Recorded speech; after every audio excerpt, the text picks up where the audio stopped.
भौम प्रदोष व्रत कथा। एक समय की बात है। एक नगर में एक बुढ़िया अपने बेटे के साथ रहती थी। वह हनुमान जी की भक्त थी।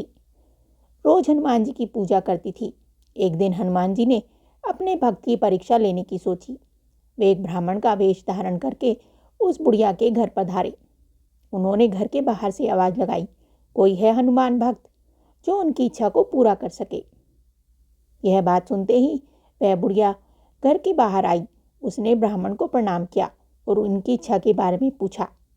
हनुमान जी ने कहा कि उनको भूख लगी है, वह भोजन करेंगे, तुम जमीन लीप दो। उस बुढ़िया ने कहा, अपने बेटे को बुलाओ। उसका बेटा आया तो हनुमान जी ने कहा कि वे उसकी पीठ पर आग जलाकर भोजन बनाएंगे। यह सुनकर बुढ़िया परेशान हो गई, लेकिन वचन से बंधे होने के कारण उसने बेटे को हनुमान जी को सौंप दिया। हनुमान जी ने उसके बेटे को जमीन पर लिटाया और उसकी पीठ पर महिला को आग जलाने के लिए कहा। वह आग जलाकर घर के अंदर चली गई।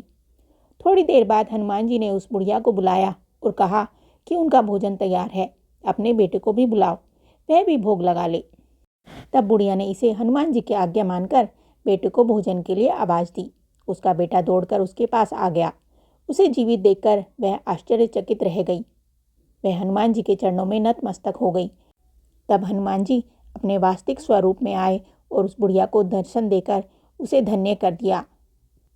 आपको ये कथा कैसी लगी हमें कमेंट करके ज़रूर बताएं। साथ ही वीडियो को लाइक करें, चैनल को सब्सक्राइब करें। धन्यवाद।